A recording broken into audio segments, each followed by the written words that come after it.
Este es su programa La Verdad en Jesucristo.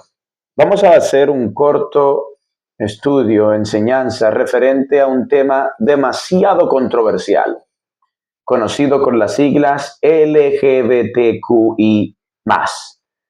Obviamente esto señala puntualmente a lo que es el aspecto o las condiciones sexuales en las que los hombres prefieren o quieren vivir en este tiempo.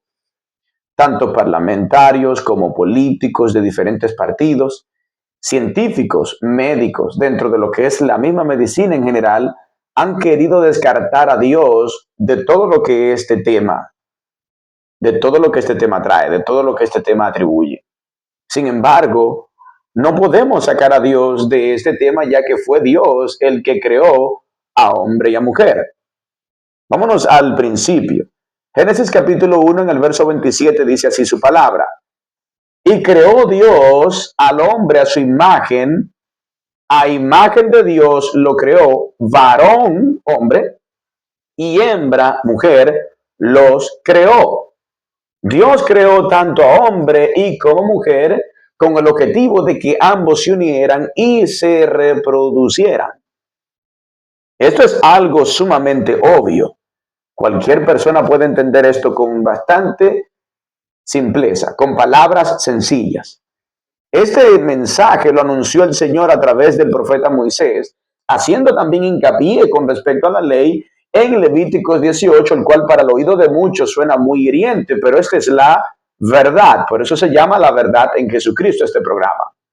Levítico 18 en el verso 22 dice lo siguiente: y no te echarás varón, no te echarás con varón como si fuese mujer, porque esto es abominación. La palabra abominación es, en otro aspecto, decirle a Dios que le odia. Esta es una manera más clara de poder dar a entender que abominación es decirle a Dios con ese comportamiento, con ese actuar que odia a Dios, independiente de que la persona pueda percibir en su pensamiento, en su sentimiento. No es eso lo que yo intento expresar. Muchos han dejado absolutamente de lado a Dios en este tipo de exposición e incluso han olvidado de que hay un adversario, hay uno que es conocido como Satanás el diablo, que es sinónimo de maldad, quien hace que todas estas cosas tomen un lugar como si fuese algo normal, como si fuese absolutamente natural. Pero debemos entender que los deseos de la carne, que son influenciados por este espíritu maligno, que obviamente hace que se manifieste en lo carnal, que se manifieste en lo secular, para hacer que todo lo que es bueno y correcto tome un lugar completamente adverso, como si fuese malo, y todo lo que es malo tome lugar como si fuese bueno. Isaías 5:20, la palabra dice: hay de aquel que a lo bueno le llame malo y a lo malo le llame bueno. Hay de aquel que incluso intente normalizar las cosas cuando realmente no son normales, como haciéndola pasar como si no fuese tan malo o como si no fuese tan desagradable. Aquel que es creyente está llamado a vivir según los parámetros que la palabra establece. Y el Señor en este aspecto es bastante drástico. Muchos intentan decir, no, Jesús no habló sobre estos temas, por esa razón no tienen nada que ver. Mira lo que la palabra habla en este aspecto cuando Jesús habla con los fariseos en Mateo capítulo 19 desde el verso 5. Y por esto dijo, dejará el hombre a padre y a madre y se unirá a su mujer. El hombre se unirá a su mujer. Por ninguna parte podemos ver en donde el Señor diga que el hombre se unirá a otro hombre, o que la mujer se unirá a otra mujer. Podrán muchos decir en este sentido de que no tiene nada que ver el tema. Claro que sí, porque Dios aquí está estableciendo cuál es su orden. Dios aquí está dando una orden. No está permitiendo que exista otro tipo de relación, como muchos intentan llamarle, intersexo. La psicología describe intersexo a todo aquello que no está establecido según lo que Dios ordenó desde el principio de la creación de la humanidad.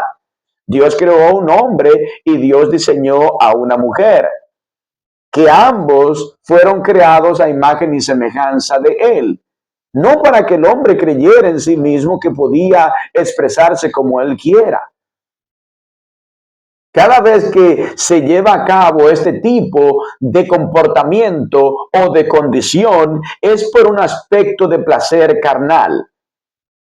Dios creó el matrimonio para conformar la familia, para que la familia, siendo de esta manera, sea la columna de cada nación.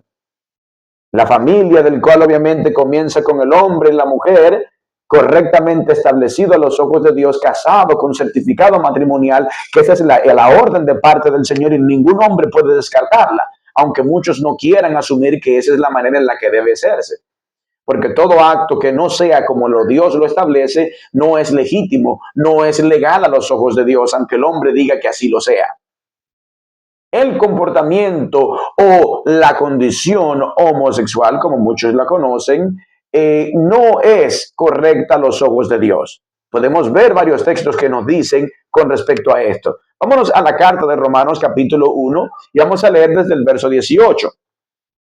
Porque la ira de Dios se revela desde el cielo contra toda impiedad e injusticia de los hombres, que detienen con injusticia la verdad, que este es de hecho de lo que estamos hablando. Porque lo que de Dios se conoce les es manifiesto, pues Dios se lo manifestó. Porque las cosas invisibles de Él, su eterno poder y deidad, se hacen claramente visibles desde la creación del mundo, que estamos hablando desde el principio, cuando Dios creó al hombre y creó a la mujer, siendo entendidas por medio de las cosas hechas, de modo que no tienen excusa. Pues habiendo conocido a Dios, no le glorificaron como a Dios ni le dieron gracias, sino que se envanecieron en sus razonamientos y su necio corazón fue entenebrecido. Profesando ser sabios, se hicieron necios. Eso es lo que está pasando. Hay muchos diferentes programas como podcast, show o talk show, que son de diálogos y conversaciones, en donde estos temas son controversiales, en donde personas que dicen algo contrario, diferente a lo que ellos opinan, entonces lo censuran, entonces lo rechazan o le dicen que no, que es intolerable o que no tiene tolerancia. Pero esto es lo que Dios establece en el verso 23, capítulo 1 de Romanos. Y cambiaron la gloria de Dios con un Dios del Dios incorruptible en semejanza de imagen de hombre corruptible, como si Dios fuese hombre, o como si Dios fuese alguna especie de ave, o cuadrúpedos o de reptiles. Dice, por lo cual también Dios los entregó a la inmundicia. En este aspecto Dios está mostrando que llegó a un punto en donde la misericordia de Él fue rechazada por los hombres. Los hombres rechazaron la misericordia de Dios y se envanecieron en su concupiscencia, en los deseos de sus corazones, de modo que deshonraron entre sí mismos sus propios cuerpos. Empezar a experimentar con el cuerpo, con nuestro cuerpo, cuando la palabra señala que nuestro cuerpo es templo de su Espíritu Santo, es justamente el negar la existencia de Dios. El experimentar y el hacer este tipo de comportamiento es decirle en otra manera como que si Dios se equivocó, como que si Dios me creó en el cuerpo equivocado, como muchos expresarán. Pero eso es lo que dice su palabra. Dice, ya que cambiaron la verdad de Dios por la mentira, honrando y dando culto a las criaturas antes que al Creador, el cual es bendito por los siglos. Amén. Por esto Dios los entregó a pasiones vergonzosas. O sea, el comportamiento en este aspecto, en este tipo de condición, es vergonzoso a los ojos de Dios. Pues aún sus mujeres cambiaron el uso natural. Aquí la palabra natural es muy objetiva, muy importante tomarla en claro. El uso natural por el cual es contra naturaleza. De igual modo también los hombres, dejando el uso natural de la mujer, se encendieron en su lascivia. Cuando la palabra lascivia aparece escrito en su palabra, hace referencia a un comportamiento del cual obviamente no es natural. La lascivia es todo aquello el cual no es lícito a los ojos de Dios con respecto a temas sexuales. Cuando un hombre se mezcla con otro hombre en el aspecto sexual, está haciendo un acto de lascivia. Cuando una mujer se mezcla con otra mujer, está haciendo un acto de lascivia. Ya no es simplemente lujuria, sino lascivia. Lascivia, unos con otros, cometiendo hechos vergonzosos, y vuelve